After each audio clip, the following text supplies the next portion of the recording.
Le digo brevemente porque la presentación es corta.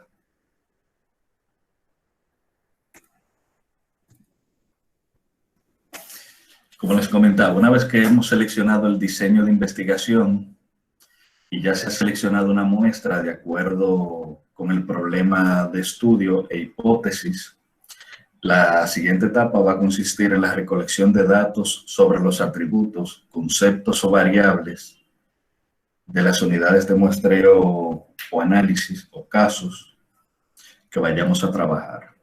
O sea, elegimos nuestro diseño de investigación, se seleccionan las hipótesis, se aplica y luego se recolectan los datos sobre lo que sea que vayamos a trabajar, sean participantes, grupos, fenómenos, procesos, organizaciones o lo que sea.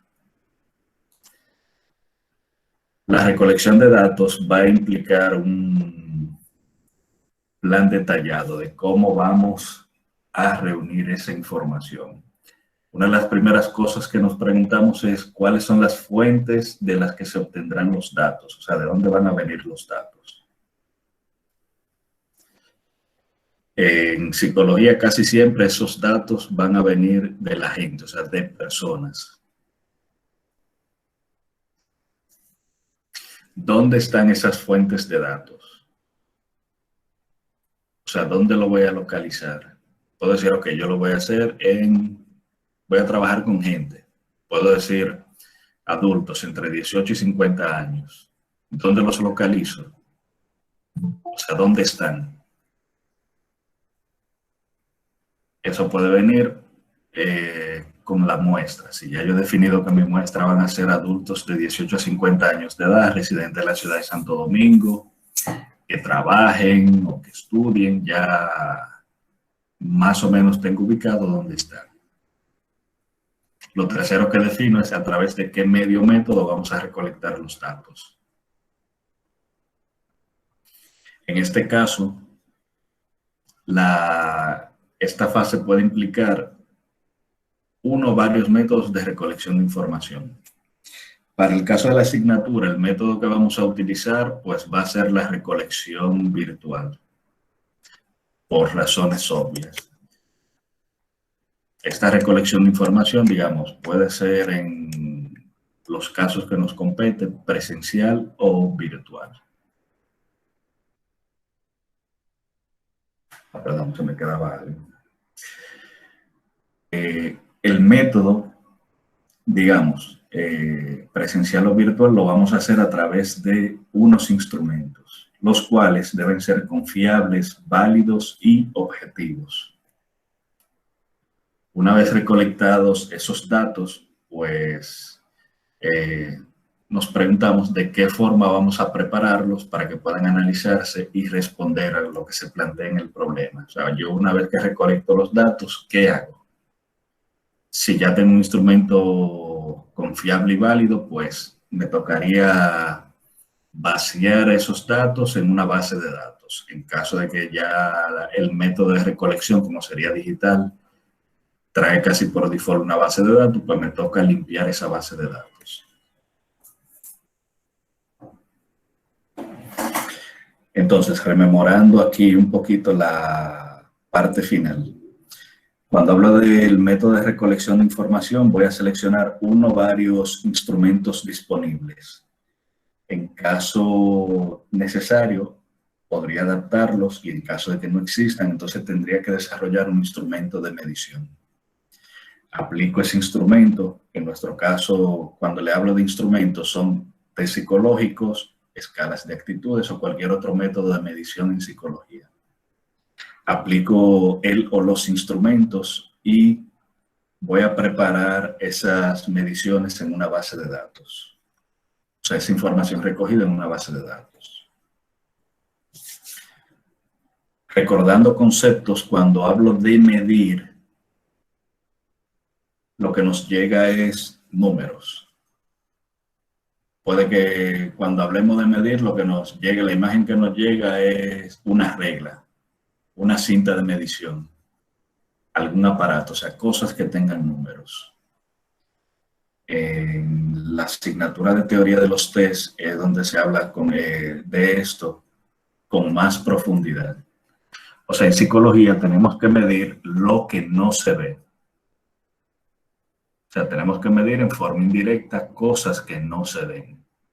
En ciencias puras es más fácil porque, digamos, es en la mayoría de los casos medible, detectable. En psicología no. En psicología, bueno, tenemos que medir cuando vemos constructos, que fue una de las preguntas que respondieron el otro día. Los constructos no se van a medir de manera directa. O sea, la estatura es algo que se mide de manera directa. Yo tomo una regla, una cinta de medir y veo cuánto pesa, cuánto mide una persona. Si necesito saber el peso de alguien, pues con una balanza lo hago y me da una medición directa. En el caso de la psicología, tomo un instrumento de medición también si quiero medir una actitud o uno de estos constructos, pero esa medición es indirecta. ¿Por qué? Porque yo no le pongo ese test en la cabeza a alguien y me da un valor, sino que en la gran mayoría de los casos, esa persona me va a responder en función de cosas que haga, o sea, conductas que manifiesta. En otros casos es el profesional o terapeuta quien lo llena. O sea, por eso le dije en la mayoría de los casos, la persona es quien llena las informaciones. En estos otros puede ser el terapeuta. O digamos, sería un agente externo quien lo completa. Pero a partir de manifestaciones de unas conductas, el que se intuye que existe algo. Aquí lo que pretendemos al momento de recolectar información en psicología es que eso que existe, ese constructo, bueno, recolectarlo o medirlo tan precisamente como sea posible.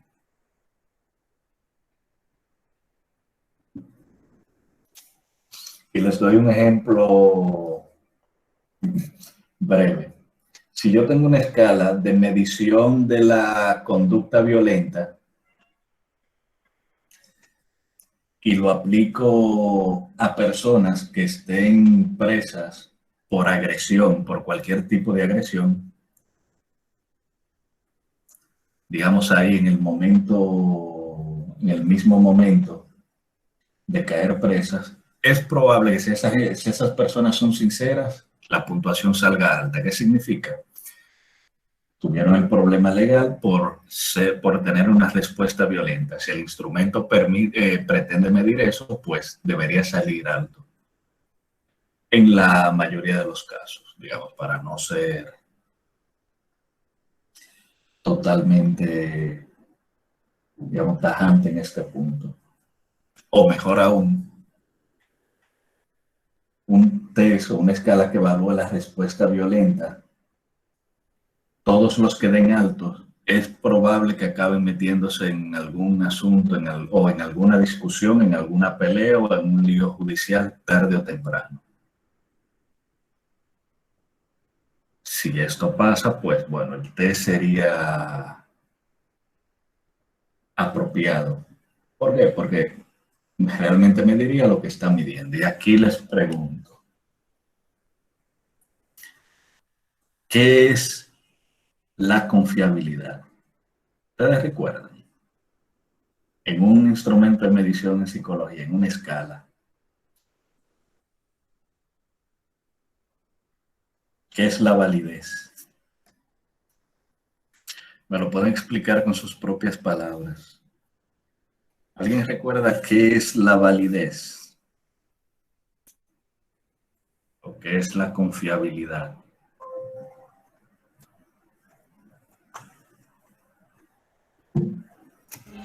Sí, maestro, la confiabilidad y la validez tienen que ver con que se mida lo que realmente debe de medirse con relación a la validez, y la confiabilidad en que lo que se mide es, o sea, no es de que inventado ni nada por el estilo, sino que es algo confiable. A ver, aquí Geroli levantó la mano. Sí, considero como bien que la validez es para medir qué tan viable será el trabajo de investigación. O sea, ¿qué tan fiable va a ser al final? Y cuando decimos que algo es Si fiable, ¿a qué nos referimos? qué tan confiable sería, o sea, sería el resultado o más bien lo que se estaría tratando? A ver si otra compañera complementa. Aquí ven viendo las manos levantadas, Yuleimi. Sí, como recién dije, la confiabilidad es como la consistencia, algo viable. Y la validez es que si es que es una prueba, por ejemplo, mida lo que realmente debe medir. Jennifer de la Cruz había levantado la mano.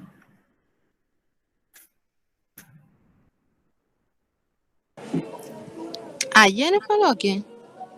Jennifer de la Cruz, no sé si se arrepintió. Ah, ok. Yo entiendo por confiabilidad, si mal no recuerdo, que hablaban que era cuando había ausencia de errores. Eso es lo que nos da entender la confiabilidad. A ver, finalmente, Brady. Sí, buenas tardes. Yo entiendo por confiabilidad que es la coincidencia de resultados. Como dijo la compañera, cuando hay mínimo margen de errores en lo que son por ejemplo, las pruebas o encuestas o entrevistas, sea un mínimo margen de errores o de resultados, para mí eso es confiabilidad. Entonces, vemos. La confiabilidad, entonces es como decía la compañera, es el grado en que un instrumento mide con precisión, es decir, sin errores.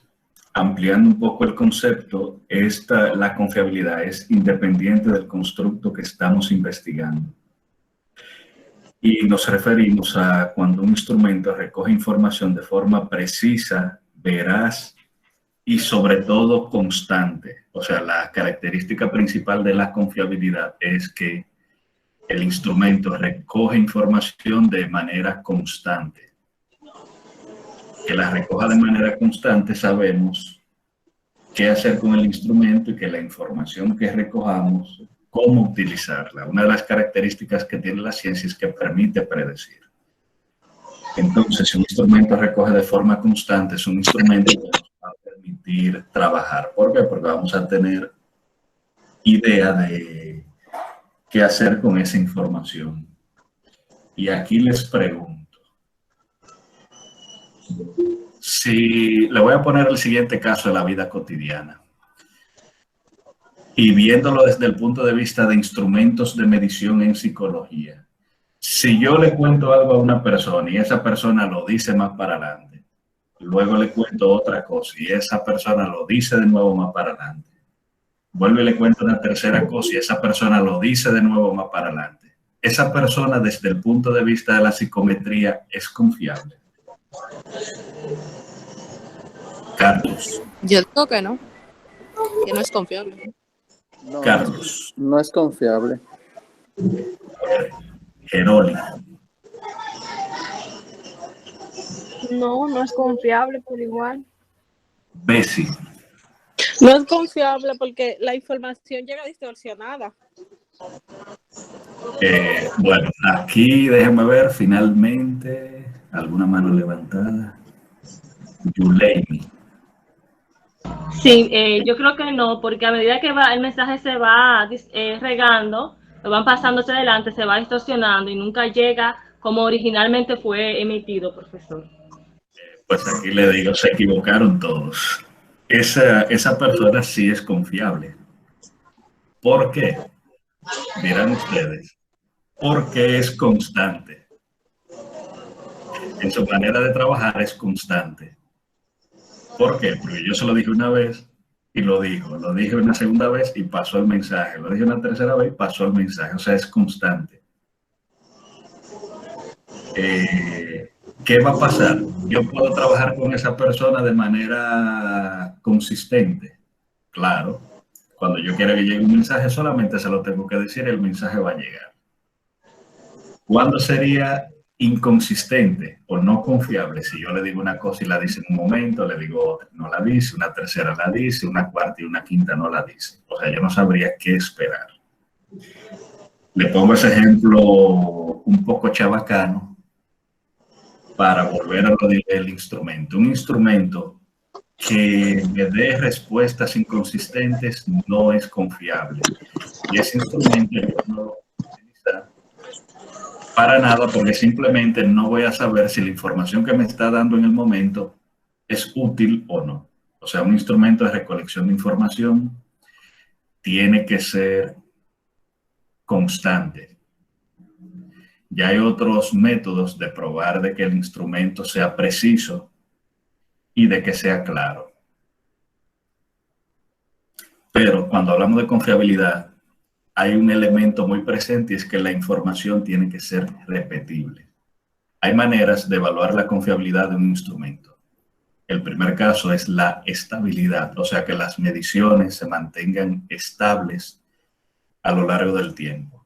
Hay un método también que es confiabilidad de formas alternas. Esto es, si yo aplico un test y aplico una forma alterna del test, o sea, sería el mismo test, pero con las preguntas puestas de otra manera. Si ese instrumento es confiable, debería dar puntuaciones muy similares. ¿Por qué? Porque en formas alternas yo estaría aplicando un test en una forma y el mismo test en la otra. O sea, si es confiable, deberían parecerse. También si estoy utilizando un test para medir un constructo, hay una manera de probar la confiabilidad que es la de dos mitades o mitades partidas. Esto es, yo tengo una escala que mide un constructo con 10 ítems. En teoría, yo estoy midiendo el mismo tema, la misma cosa con 10 ítems. Entonces, si yo divido el test en dos partes, las dos medidas deberían dar puntuaciones que correlacionen, o sea, puntuaciones relacionadas, porque están midiendo lo mismo, solo que con dos partes. ¿Cómo veríamos esto? Si yo agarro una regla y la parto en dos pedazos, esa regla debería darme para medir una distancia. O sea, si yo una regla de 30 centímetros la parto en dos, voy a tener dos pedazos de 15 y 15. Si yo tengo que medir un celular, el ancho de un celular, me va a decir, ok, esto mide 10 centímetros. Eso lo mido con una parte de la regla. Cuando lo mido con la otra, debería darme lo mismo 10 centímetros. O sea que esas mitades, como están midiendo lo mismo, deberían tener cierta coincidencia. El otro método es la consistencia interna. La consistencia interna es qué tan relacionados están los ítems de un test. O sea, qué consistencia o qué firmeza tienen. Digamos, un test es consistente o es firme cuando todos sus elementos están bien relacionados. Las medidas de confiabilidad o los coeficientes de confiabilidad normalmente van a estar medidos entre 0 y 1, donde 0 es una nula confiabilidad y 1 es una total confiabilidad.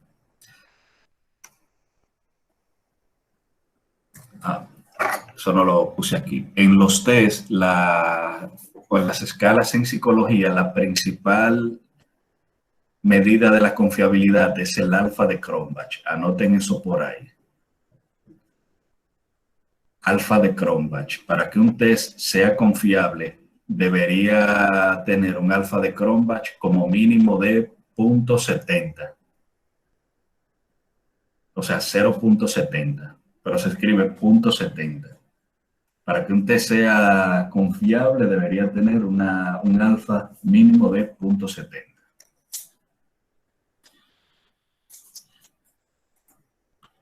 Cuando hablamos de validez, entonces, como decían las compañeras, es la medida en que un cuestionario o instrumento mide aquello que pretende medir o sirve para recoger la información que se pretendía cuando se construyó. A veces decimos así, de manera un poco repitiendo lo que vimos en el libro, que un instrumento es válido cuando mide lo que dice medir. ¿Quién me da un ejemplo? ¿Cuándo un test sería válido? Levantando la mano. Dígame, ¿un test es válido? Sí. Ana, adelante.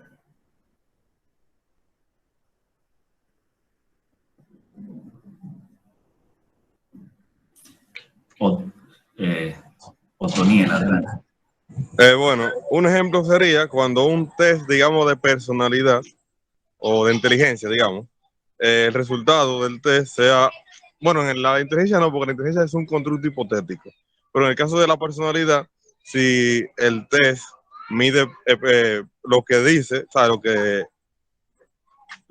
sea, lo que debería medir, que sea la personalidad y se determina, en ese caso podría darse. Bueno, usted decía que la inteligencia es un constructo hipotético, la personalidad también. Entonces, un test de inteligencia, si una persona sale alto en un test de inteligencia, ¿cómo deberían ser los resultados de esa persona en la vida?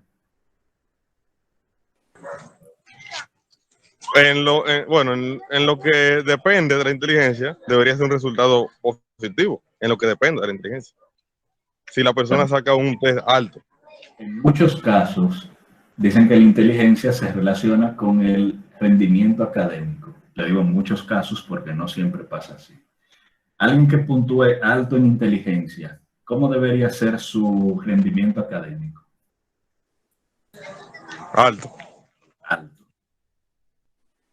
Y yo tengo una prueba de personalidad, donde la prueba de personalidad me sale que esta persona es de una mentalidad muy práctica, que es una persona enfocada en datos, enfocada en evidencia.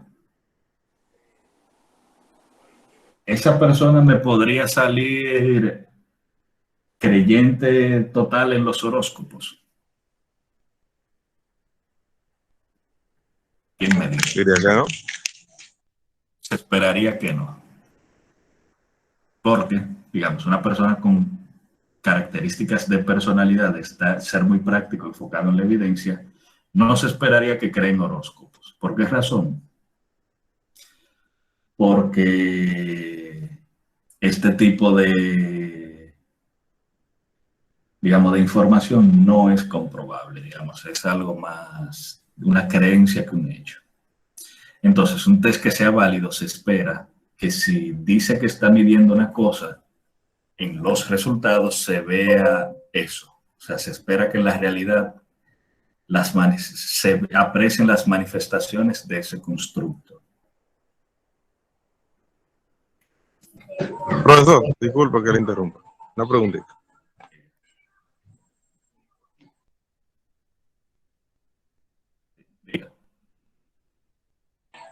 En cuanto a lo que acabo de decir, la personalidad es algo que no había escuchado. La personalidad, ¿qué hace que sea un constructo hipotético en el caso de la personalidad? Cuando hablamos de que es un constructo hipotético, hablaríamos de que no es un elemento perceptible a simple vista, sino que cuando se habla de personalidad puede ser desde la teoría de los rasgos. Decimos, es un rasgo que se manifiesta de tal manera, o en teoría, en el cerebro hay un tipo de personalidad y se manifiesta a partir de ciertos comportamientos. Pero como tal, digamos, la personalidad no es algo que se vea directamente. La personalidad no es como la estatura. La estatura yo puedo ver si una persona es alta. Puedo ver si una persona es de tal manera. Entonces, como tal, se intuye a partir de la manifestación, de la conducta manifiesta, pero yo no la veo, o sea, no la veo directamente, sino que veo la manifestación de la conducta. Eso es lo observable, pero si yo le hago una resonancia del cerebro a una persona, yo no voy a ver la personalidad. O sea, yo no voy a distinguir a alguien introvertido de alguien extrovertido. Entonces, por eso que se dice, es un constructo hipotético en la medida en que no es observable a simple vista, sino que creemos que existe. Hay muchas evidencias a favor de que existe, pero, digamos, como tal, no queda como una ley física. Entiendo. Ya sé. De acuerdo. Entonces, continuando.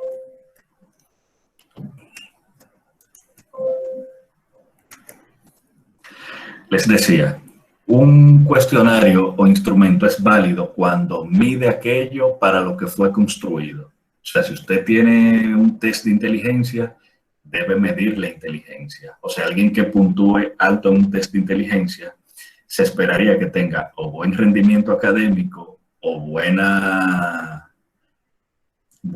un nivel alto de habilidad para la resolución de problemas. Cuando hablo de problemas, no tiene que ser problemas matemáticos, no tiene que ser problemas lógicos, sino que tenga un alto desempeño para responder a un reto.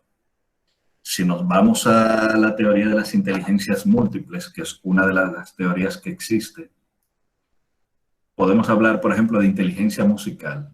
Alguien que tenga que aprender a tocar un instrumento en poco tiempo, si tiene inteligencia musical, aquí hablaríamos de un problema, el aprender a tocar un instrumento. Un reto, tocar un instrumento a lo mejor sin entrenamiento, sin tomar una clase. Alguien que tenga inteligencia musical va a aprender a tocar de oído, como existe un montón de personas. Alguien que tenga inteligencia emocional, pues se esperaría que sea una persona que se relacione de manera efectiva con la gente, que sepa manejarse con los demás, que sepa interactuar de manera efectiva. O sea, y manejar a su favor las emociones de los demás para lograr resultados. Esa es una manera, digamos, ese es un nivel de habilidad. Por eso no nos limitamos directamente a la inteligencia lógico-matemática, que aunque es con la que estamos más relacionada, no es el único campo donde se demuestra habilidad. Otoniel, adelante. No, perdón. Se quedó la mano levantada. Entonces, cuando hablamos de inteligencia, por lo menos a mí no me gusta ver esto limitado al contexto de inteligencia lógico-matemática, sino a la capacidad de resolver cuando hay un problema. La capacidad de ser efectivo, o sea, responder de manera efectiva donde se necesita. Y cada quien, pues, digamos, tendrá su nivel de habilidad donde le toca. Hay personas que son muy hábiles en un campo, otros en otra. Esto de las inteligencias múltiples también a veces se quiere hablar como que sí, ya eso es la realidad. Y, digamos, es solamente una teoría. De hecho, la evidencia dice más que la inteligencia tiene un factor general y no tanto factores o tipos de inteligencia. Pero es indiscutible, digamos, que hay personas que tienen más habilidad que otras a nivel artístico, a nivel relacional, a nivel matemático. Entonces, eso todavía se sigue evaluando. Pero cuando hacemos test de inteligencia, la evidencia apunta más a un factor general que a factores separados.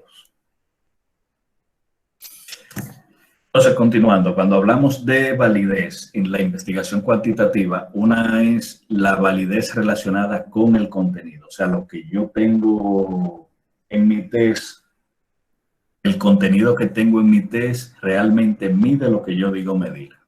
Esto muchas veces se mide con expertos.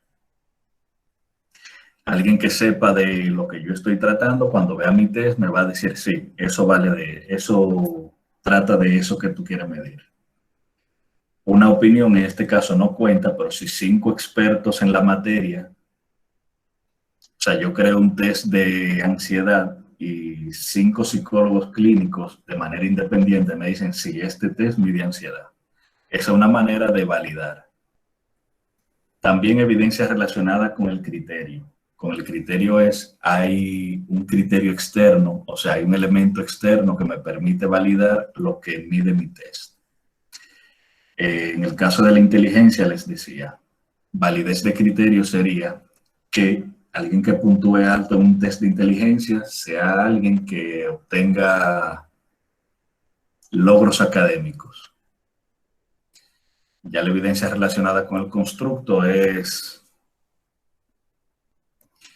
que este test, para esto hay análisis estadísticos, donde yo puedo medir si realmente mi test, no solo las preguntas se relacionan con el caso de la confiabilidad, sino que las partes que yo digo que tiene, pues se pueden manifestar o quedan evidenciadas en mi test.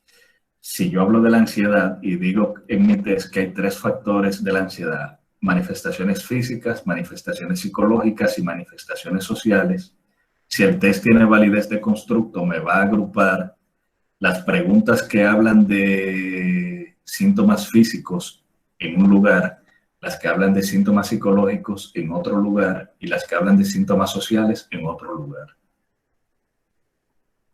Y eso sí, un análisis estadístico permite hacer eso. Y uno dirá, entonces magia, la validez de constructo es magia. No. Simplemente, quienes tengan síntomas físicos van a responder de la misma manera a las preguntas. Quienes tengan síntomas psicológicos van a responder de la misma manera. Y por eso las puntuaciones que obtengan van a ser similares. Si un test no tiene validez de constructo, esa cosa que pretende medir de manera común o por factores no se va a presentar de esa manera, sino que todo va a ser un reguero. Déjenme ver si aquí la pizarrita blanca funciona.